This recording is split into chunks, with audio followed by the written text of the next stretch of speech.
सो ये बहुत ही important topic है। सो आप ध्यान से देखिए।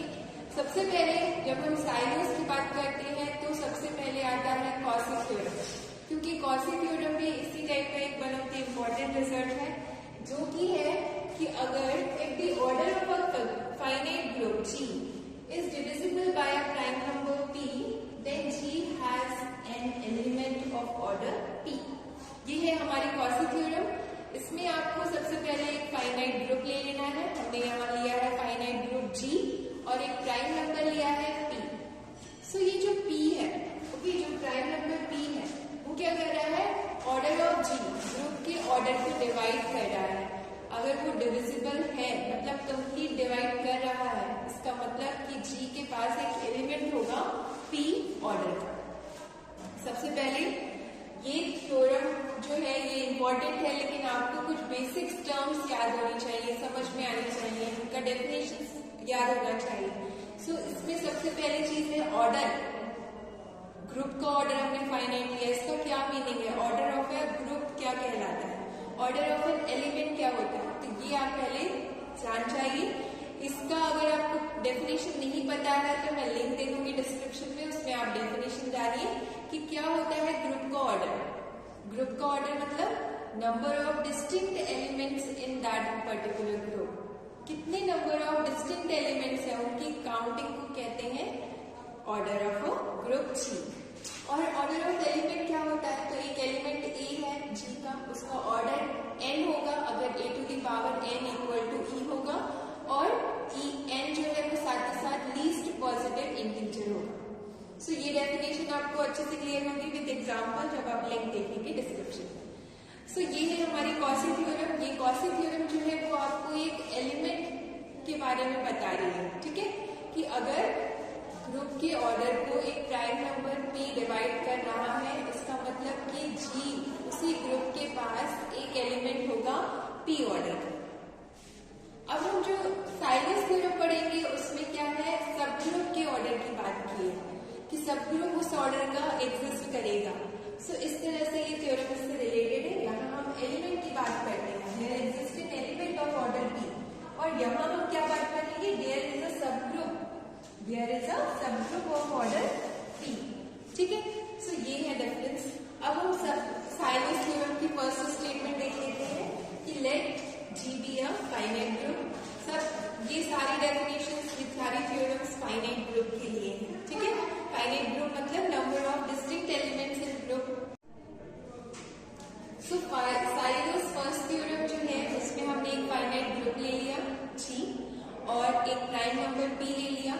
अगर P to the power m यहाँ पर 1 2 3 4 इस टाइप से इंटीजर्स हो सकते हैं positive, P to the power m अगर ऑर्डर ऑफ G को डिवाइड कर रहा है, तो साइलोस फर्स्ट थ्योरम कहती है कि एक सब ग्रुप होगा, देन G हैज अ सब ग्रुप। G के पास एक सब ग्रुप कम से कम ऐसा होगा जिसकी order P to the power m होगी, ठीक है। सो ये है साइलोस थ्योरम। साइलोस थ्योरम आपको सब ग्रुप के बारे में बता रहा है, ग्रुप के जो सब ग्रुप्स बन सकते हैं उनके बारे में। सो ये बहुत ही इंपॉर्टेंट रिजल्ट कहलाता है। सो हमने एक फाइनाइट ग्रुप G लिया, उसका ऑर्डर फाइनाइट है, मींस उसमें number of distinct elements finite है, और फिर हमने एक P प्राइम नंबर लिया। अगर P to the power m, ये P टू दी पावर 1 हो सकता है, P टू दी पावर 2 हो सकता है, P टू दी पावर 3 हो सकता है। अगर ये ऑर्डर ऑफ G को डिवाइड कर रहा है, इसका मतलब कि G has a subgroup of order P to the power n। सो ये है साइलोस फर्स्ट थ्योरम। अब सेकंड थ्योरम की बात कर लेते हैं। सेकंड थ्योरम में भी फर्स्ट जो हमने सपोजिशन होते हैं, एजम्पशन, वो सब सेम है, ठीक है। कि एक हमने G लिया, फाइनाइट ग्रुप लिया, P एक प्राइम नंबर लिया, P to the power m divides order of G, ठीक है, लेकिन P to the power m plus 1 नहीं डिवाइड करना चाहिए ऑर्डर ऑफ G को, does not divide. Then any two subgroup of order P to the power m are conjugate। ये कहता है सेकेंड साइलो थ्योरम कि कोई भी दो subgroup, any two subgroup of order P to the power m वो कैसे होंगे, conjugate subgroups होंगे। conjugate की डेफिनेशन आपको पता होनी चाहिए कि two subgroups are conjugate if there exist G belongs to capital G, मतलब जिसकी वो सब ग्रुप है, ग्रुप का एक एलिमेंट G ऐसा मिल जाए कि A equal to G B G dash के G इनवर्स के इक्वल हो जाए।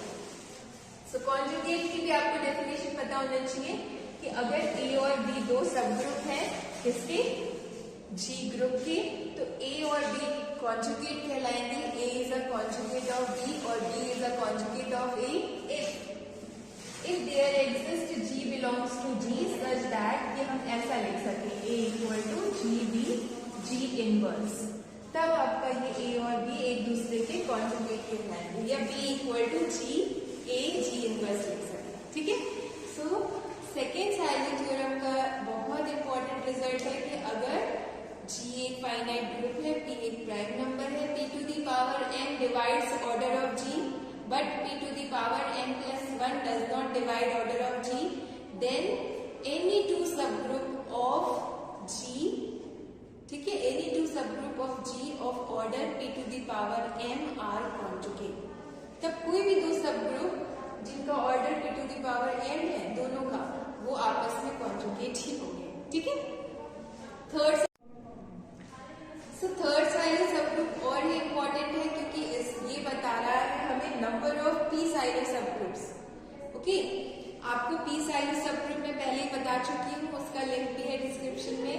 इसका मतलब क्या होता है कि अगर G एक फाइनाइट ग्रुप है, P एक प्राइम नंबर है और P to the power m divides order of G, but P to the power m plus 1 does not divides order of G, then G has a subgroup of order P to the power m and that subgroup is called P silo subgroup। ठीक है, सो यही है, almost यही है, बस यहाँ पर जो आपको सबग्रुप मिल रहा है P to the power m order का, उसी को हम कहेंगे P साइलो सबग्रुप। ठीक है, सो वही कितने होंगे, number of P silo subgroup कितने होंगे, ये आपको थर्ड साइलो थ्योरम से पता चलेगा। वो कुछ इस टाइप के होंगे, 1 प्लस KP, मतलब K आपका positive integer, 0 plus positive integers ले सकते हैं, K की वैल्यू 0 ले सकते हैं, 1 ले सकते हैं, 2 ले सकते हैं, 3 ले सकते हैं, इस तरह से।